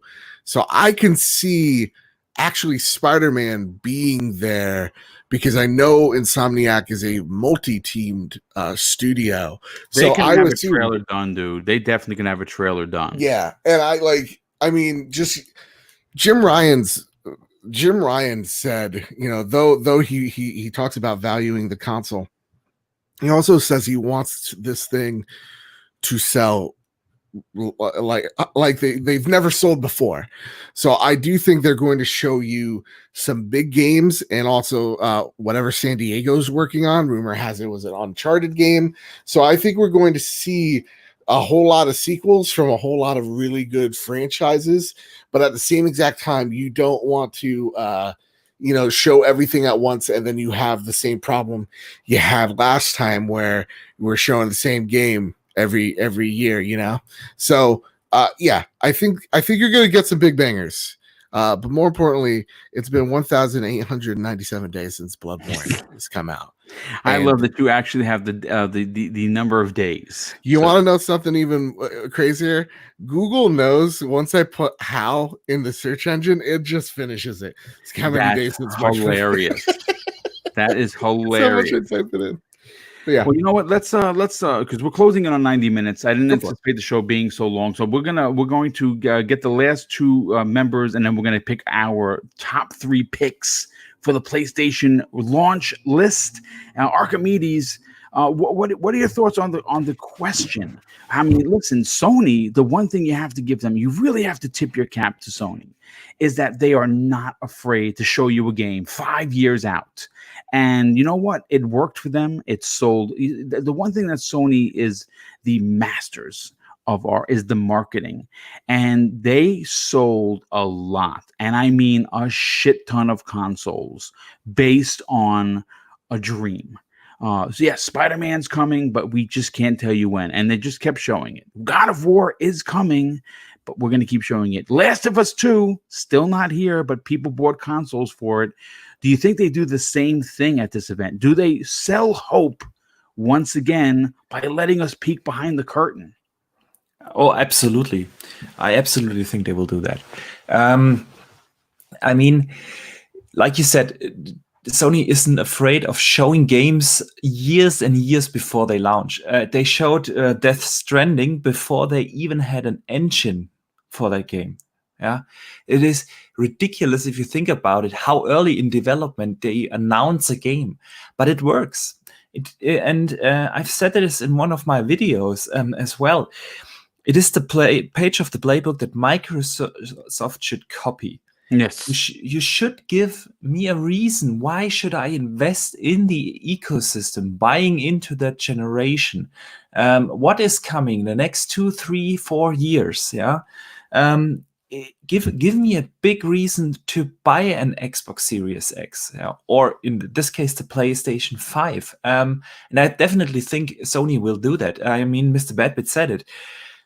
Jim Ryan's plan is to move the consoles as quickly as possible. And what better way to do that than to just tease the games that you know that are coming. Yeah, I doubt they will show new IPs. They will save that for next year or something. But we all know a Horizon Zero Dawn 2 is coming, a Spider-Man 2 is coming, a God of War 2 is coming. We all know it. So they will tease that. They won't show much of the games, except for maybe Horizon Zero Dawn. I still think this is probably a launch title or launch window title. They launched the last generation with a guerrilla game, and they will do it again. But they just show a logo for God of War 2. Yes, and that's enough for people to buy into the ecosystem. They know it is coming. They have enough to talk about over the next years by showing gameplay, showing whatever. Yeah, they will save that, and they save the new IPs, but they show or tease these big AAA bangers that we all know that are coming anyway. So it is not a surprise, but it is enough to give people a reason to buy into the ecosystem. Yeah, no, I again, fantastic point. And Sean D, let's bring you back into the conversation. Obviously, you've heard everyone's opinion. My opinion is I think we're going to see some big ones. I think we're going to see some. I don't think we're going to see like 8 big bangers. I think we're going to see about 3 strong AAA holy shit moments. That's my take on it, because they still have to show third party. They still have to show indies. They still have to show some smaller games that are going to be releasing, like the Resoguns of the world. For you personally, how far do you feel Sony is confident to show what's coming for the PS5 in its future? And are we going to see that at this event? So I'm a little confused. I thought Jim Ryan said, or their PR for Sony said, that only playable games. Only playable games. So that kind of throws out a lot of the games we just got. Like, I don't think we'll see God of War. I don't think we'll see Spider-Man. Good chance we'll see Horizon Zero Dawn too. That's got to be close, man. Got to be close. Gran Turismo, Ratchet and Clank potentially, or it's possible that Insomniac was actually working on a whole brand new IP. So I think a lot of the show is actually going to be third party and second party support. I don't think this time they're actually going to be doing the look ahead and show like trailers for their bigger games down the line. Reason why is because of the flack that Microsoft got for May 7th. That I don't think they really want to demonstrate trailers. I think they really want to show gameplay to kind of show what the console can do. So I don't believe we'll be getting a lot of these first party viewings like a lot of people think. I think it'll be probably maybe about three main ones and maybe like a few like lower tier ones. Not to say the show's not going to be good. I'm just thinking that they're going to focus more on the third party and second party. Like we're going to see Godfall played. Yes, I'm hoping to see that. Maybe we'll even see Quantum Error. I'd love to see some more gameplay of that. Yeah, we're going to see how their ties with other Japanese studios. We're going to see some games that Microsoft tends to still have an issue with getting put on their console. I think that's what we're going to see. But I'm excited about it. I just don't think it's going to be this. I don't think it's going to be a first party showing like everybody seems to think. That's what I mean. I agree. I think most of the games will be second and third party, but they will tease the 3-4 big bangers. It's not that they show them; it's just a teasing. Yeah, I don't even know if they'll tease it this time. Only because not that everybody would get excited. It's not that people wouldn't get excited. It's just the way that they put it out there. And maybe that was just doing a PR jab, kind of, at Microsoft. It could have been. It could have been a bit of an an undercut, if you will, or not when they weren't looking, give them the jab. Now that makes sense because they could have been, being coy or cheeky, if you will, with the wording. I mean, listen, it makes perfect sense, and as we close out today's, I thought it was a great show. I thought it was fantastic from start to finish. More specifically, the opening of the show was a very strong aspect of this particular 90-minute show. I have to just catch up on 2 super chats real quick. Once again, Kay Asante, dude, thank you so much for your outstanding generosity. He says, and this is funny, and it's true a little bit, Jim Ryan gives me the Don Matrix vibes. Those good old leaders are gone. Shuhei has stepped back. Sony fans should be worried, I think. Yeah, I mean, listen, he's a good businessman. He's just not a good speaker. He's not a rah-rah guy. So, I mean, listen, he's going to make money for Sony. I could say one thing, just step in here for 1 second. Oh, sure. I think Jim Ryan's going to have you're going to see him, and he's going to talk for a second or two. But the person that's going to be perceived as like our Phil Spencer is Herman Holst. Herman Holst is the one of the leads behind Guerrilla Games, because Guerrilla Games has no true leadership there. Yep. So yeah, Herman Holst is going to be the guy that's going to make the games happen. So like Shuhei has stepped back because he's now working with the indies, I believe, now in VR. Yeah, he's part of your indie initiative, and Herman's is fluent in so many languages, so that's going to be their public speaker for everything. Yeah, and he's way more a camera person than Jim Ryan. Jim Ryan is just not good in front of a camera. Yeah, and you're seeing that right now like too. The Strong Lane thing with him, he has to get in camera more and just naturally get better. Yeah, he will. Yeah, and that's the thing as well, is that Herman Holst, you've even seen him in the blog posts all the time talking. Yes. That's a good point. He's going to be the new face. Yeah, for sure. Okay, so listen, real quick, let me just catch up on the 2 super chats, and we're going to get to our top pick 3 for our launch wishes. And Kofi Muta, I hope I said that right. If I didn't, which I probably didn't, I butchered the name. I apologize, Kofi. He shows his outstanding generosity with a $10 super chat that says this: my biggest disappointment this generation is no numbered release for Gran Turismo. While GT Sport is fun, GT7 should knock it out of the park. Hopefully at launch. Shout out to BitCloud and Mr. Badbit. Well, thank you, Kofi. But I'm going to say this, Kofi.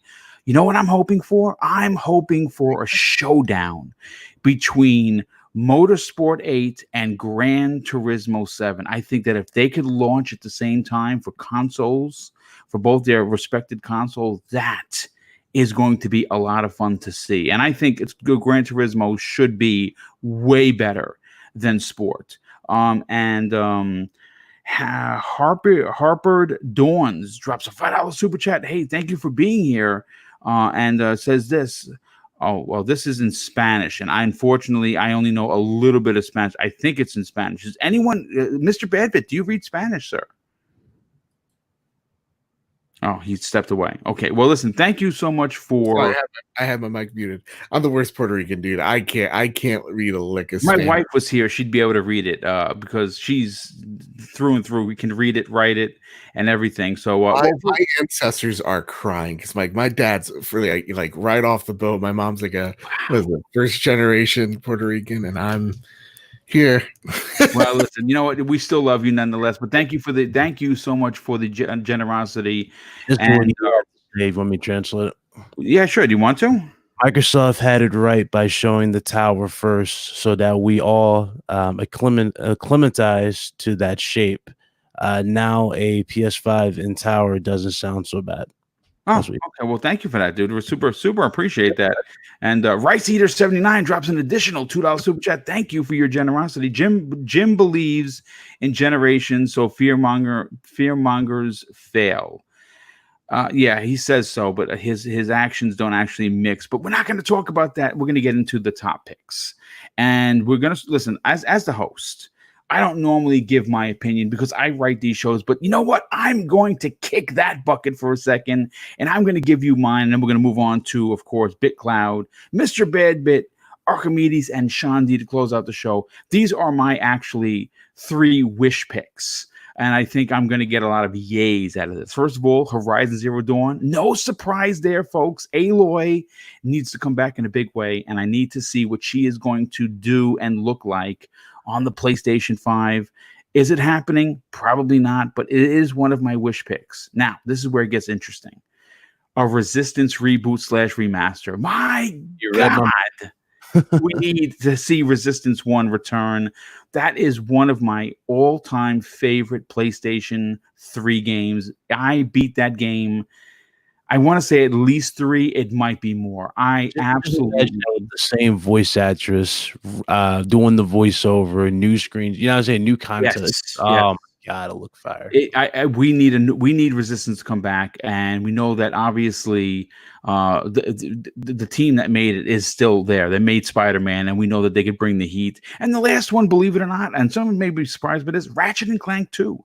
If you have not played Ratchet and Clank 1 on the PlayStation 4, A, shame on you, and B, what the hell are you waiting for? It is Pixar-like graphics. Once again, Insomniac rising to the challenge of I guess it's a retelling of 1, and it was a masterpiece. It is one of my favorite games this generation. It is a blast to play. If you like platformers, if you grew up on Ratchet and Clank, you owe it to yourself as a PlayStation fan to get that game. Those are my top 3. BitCloud, what would be your 3 wish picks for launch of the PlayStation 5? For a launch. Okay. So obviously Horizon's got to be there. Yes. If I was to throw one up there just for the sake of throwing it out there, I say MotorStorm. That'd be amazing. Oh my God. I loved MotorStorm. Dude, that is wow. I would freaking fall over myself for a new MotorStorm.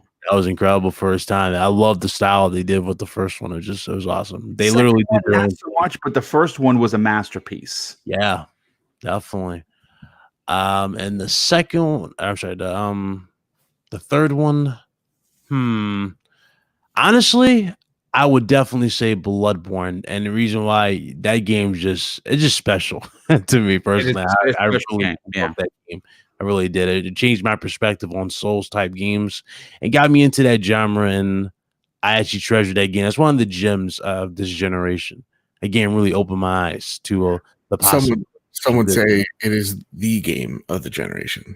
I don't know why anyone would say that, but you know what? That's okay. It's okay. No, I'm just kidding. Some people say it's game of gen for them. Me, game of gen. Honestly, I mean, there's been so many insane games that's dropped that continue to just impress me, and that's the good thing about it. And we're not even scratching the surface yet for the next gen consoles yet. So it's like, wow. But for the game of gen, it's looking like it's going to be Last of Us 2 for me personally. Probably, yeah, for a lot of people. Just like they closed out the PlayStation 3 generation with Last of Us being that game of the generation, it makes sense based on what we've seen in the state of play. It is going to be a very special title for sure. Oof, man, that'd be so awesome. Can't wait. Yeah, no, absolutely. And okay, Mr. Badbit, listen, we know that Bloodborne is probably going to make its way into the conversation, and that's fine because obviously that is your game that you want to eventually make a baby with. So what are your top 3 picks? What do you want to see released with the PlayStation 5? I would like to. Okay, let's get a little crazy. All right. First and foremost, yes, 1,800 blah blah blah blah blah days. We could also say it's been 45,528 hours since the release of the original Bloodborne, and that's why we want a sequel. Yeah. No, I really want Bloodborne 2. That's where you're going to see me freak the hell out. Like that is my do a video of you freaking out and tape that and put it up on YouTube. That's all I'm saying. Oh, absolutely. Like I will scream like a girl. I don't care. I don't have any shame anymore. For me, yeah, like Horizon would be a given. I think that is a given. So I'm going to say you want something that's going to like show off the Tempest sound engine. And that's the one thing I really liked about that Unreal showing was their sound, like how the cave was echoing and stuff. So I think where there's smoke, there's fire. We're going to definitely see Silent Hills at that reveal event, and that is a release-ish window, whether it's 2021 around there. Again, you want horror to show off the sound because you want it to be creepy. You want everybody to be kind of unnerved, and that's what I think is going to sell a lot of people. And then, you know what? And I think that's going to be made by Japan Studio. And then let's talk about Blue Point. Oh man, I have a lot of hopes for Blue Point. Everybody's saying Demon Souls, but if it is Demon Souls, then they can't have Bloodborne there. So I don't want that to be the case. But what if, and hang on to your butts here, folks, we haven't gotten a Splinter Cell-ish game. Oh my God, say it. They got Siphon Filter. Oh yes, now we are talking, dude. Yeah, like that would be freaking dope. That would be Siphon Filter is a game close to my childhood heart, so I would like to see that. But it's probably some weeb crap. So yeah, Well, it's probably like Panzer Dragoon, whatever these kids are into. No, I you know what? I've been here. Yeah, we heard this early in 2019. One of the games that I heard, and again, you hear like everybody else. I have no confirmation. Right.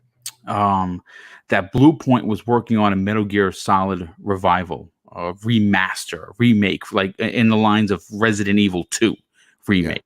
Yeah. I would lose my shit. Now, play that original game on a PlayStation 5. I got a question for you.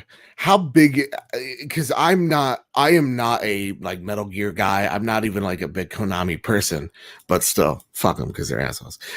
So, and that's my only one effort for the day. I promise. So, like for me, like it doesn't matter much, but for the gamers out there, how big is that? Let me tell you something right now, and I'll let BitCloud chime in on this. And anybody, Sean D, and Archimedes. First of all, I understand that the Konami as a company has a bad stigma. I get it because they did do Kojima wrong. No, there's no doubt about it. Again, I will say that we don't know the behind the scenes things. Jim is a bit of a diva, and could be sometimes hard to work with. We've heard, right? I've never worked with the guy, but I'm gonna tell you this: Metal Gear Solid is PlayStation, not Metal Gear the franchise. Metal Gear Solid 1 is PlayStation, and if you somehow got that remastered on the level by Blue Point, which we know they can do, and they release a remake of the original in the same, fashion and format of Resident 2, man, you are going to sell a ridiculous amount of content. Is it on the level of like Final Fantasy VII remake? It's absolutely that big. Yes. You know what's funny about that? Boom, you said that is a good point. Did you play? You played MGS4, right? Guns of the Patriots. It was fantastic. Imagine if they got all the way to Guns of the Patriots fully redone for the next gen. Sign me up. I'll take 2. Bro, Guns of the Patriots alone can sell a console. It should. Absolutely good. Yeah. Like it's insane. So if they are planning to get people back into the franchise and redo this, now's the time. Absolutely, because again, you can start fresh. You can get the newer gen into this, the newer generation of gamers into the series, and everybody really wins. And I said this about Resident Evil. Everybody won when Resident Evil 2 came out. Let's be real, that was a love letter to fans. Resident Evil 3 didn't feel the same love as part 2. I loved it just as much, but I did not like they took out the Gravedigger, they took out the clock tower. They removed a little too much. Nemesis couldn't really be down in terms of like getting like weapons to like parts to the weapons. Like there was no stuff like that, which kind of was like, wow, they kind of missed the ball there.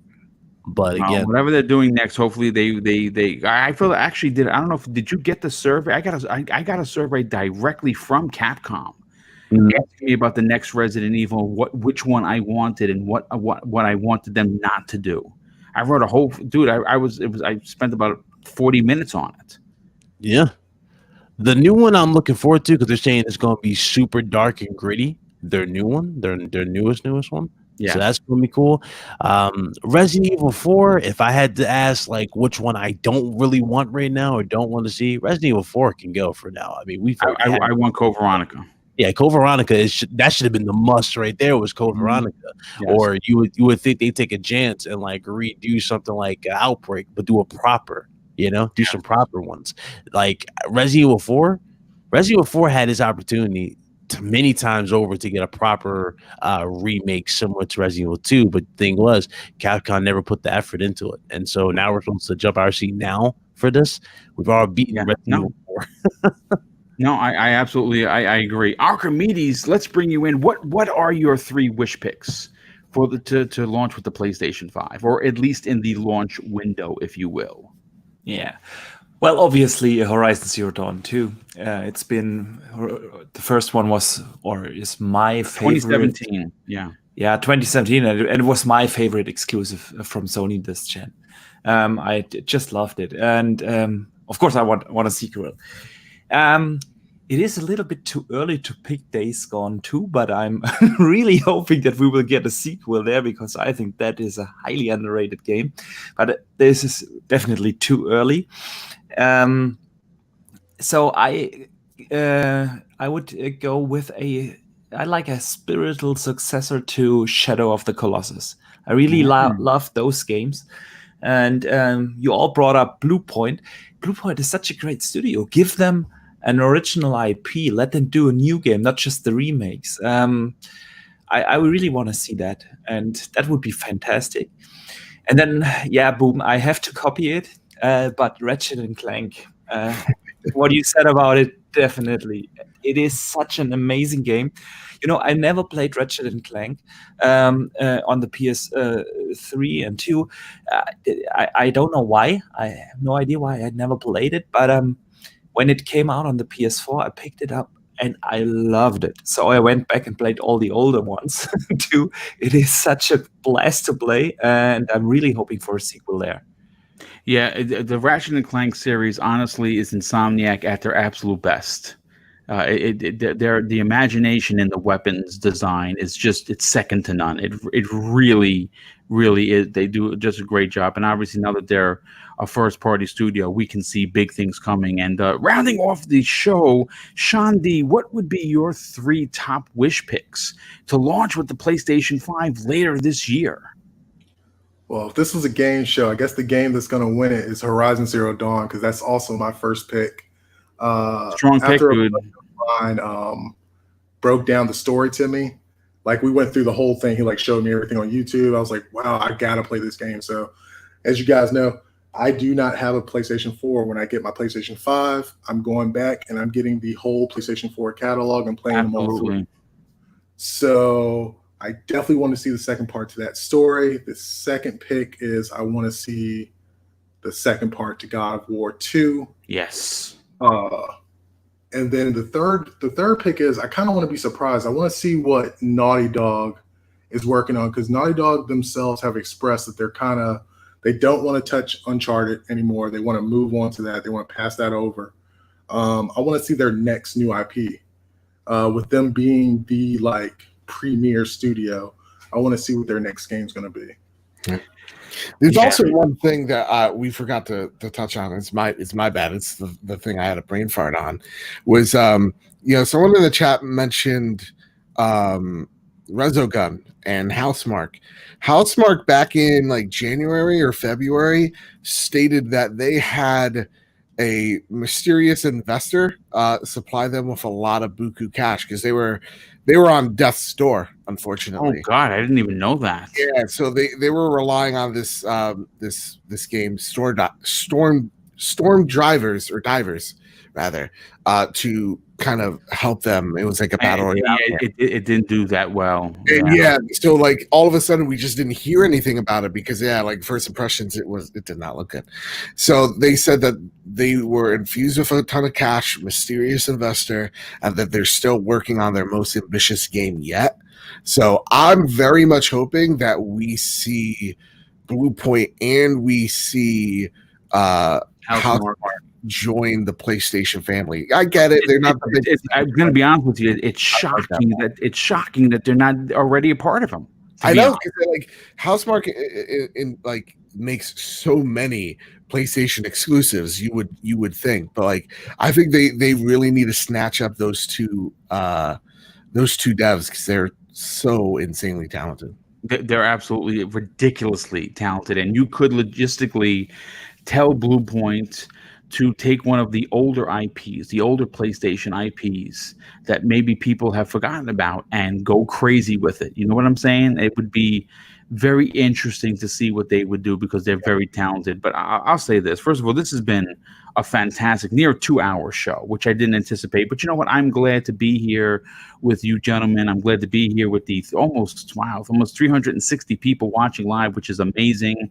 I want to say this. I want to thank the generous members of the chat dropping ridiculous amounts of super chat. Honestly, it humbles me every time it happens. I expect nothing, and I am shocked every time. So thank you for your generosity. Of course, thank you for the chat again, for being here and hanging out with us in a show that originally we could have easily canceled, but I thought that we all agreed upon, speaking privately, that we all needed this show, and I hope that it kind of took you away from real world going ons, if you will, to just hang out and talk about games. And I hope that you enjoyed our opinions. So let's get to the outros. And obviously, Big Cloud, you'll be joining me this Friday morning on Breakfast with Boom.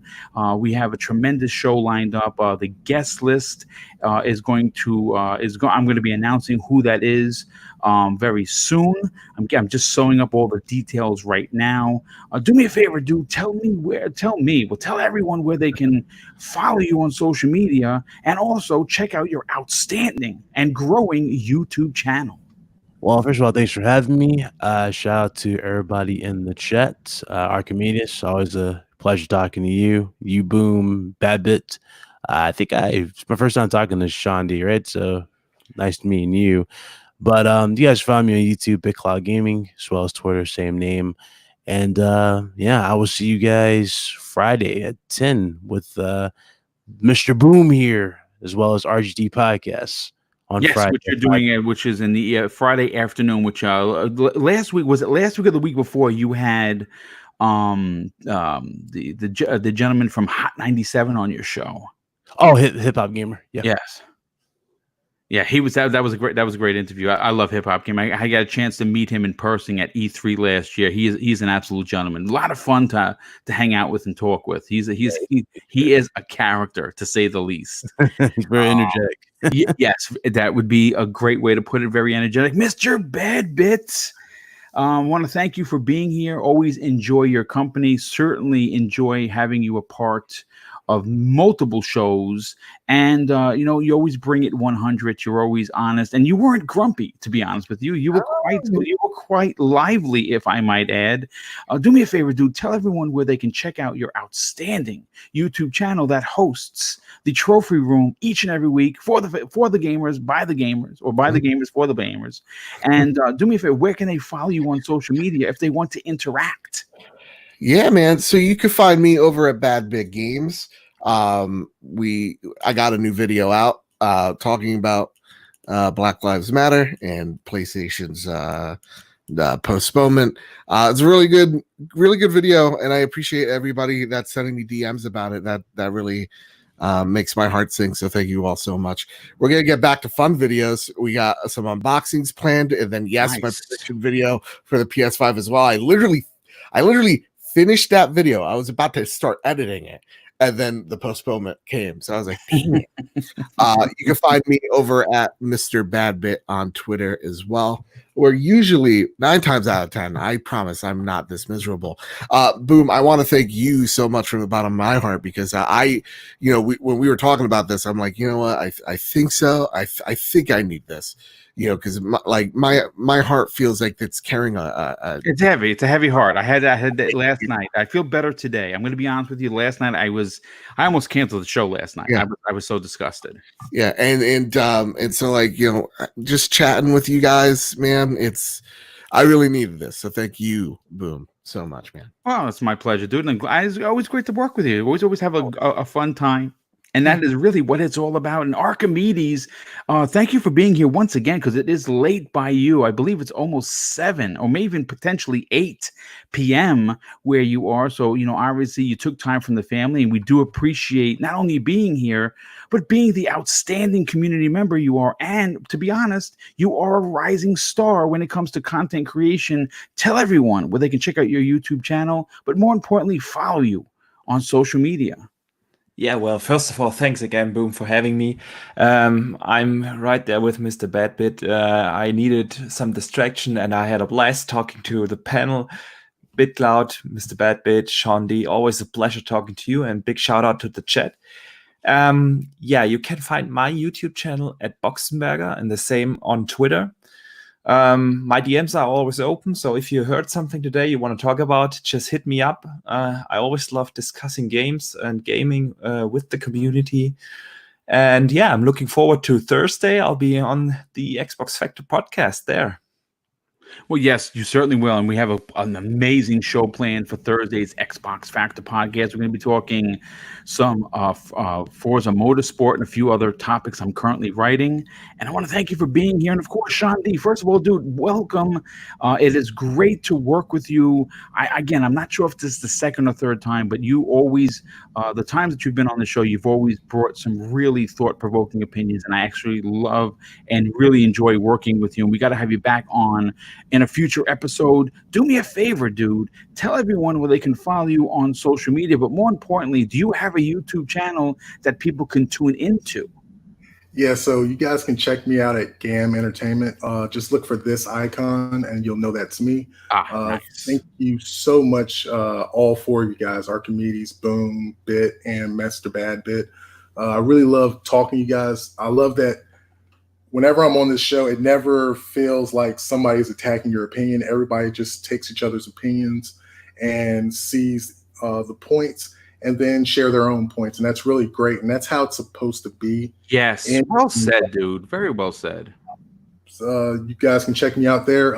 As far as social media, just look for Sean D, like it's spelled right here. And you can find me on Twitter, Facebook, Instagram, anywhere under Sean D. Same thing for my Xbox gamer tag if you want to play a game or two with me on there. Yes, absolutely. Well, listen, again, it was great to have you on. It was great to have everybody on. And I'm really, really, really proud of how we handled this show. And I think that everyone is going to enjoy it. If you missed it, obviously you can, once this uploads, go check it out. Closing out the show, Rice Eater 79 shows his generosity once again with the $2 super chat and says, "Wait for the boomstick." Yes, well, thank you.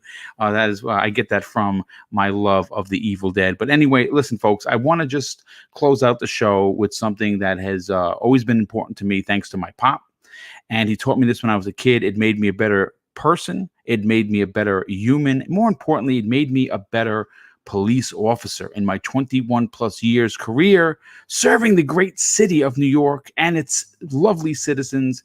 He used to tell me, "Son, you treat others how you want to be treated. And also, it doesn't cost anything to be nice. You live by those rules, and I can guarantee you, you're going to have an awesome day." So take care, everyone, and we will see you on Thursday's new episode of the Xbox Factor podcast. Take care, be safe, and we'll see you soon.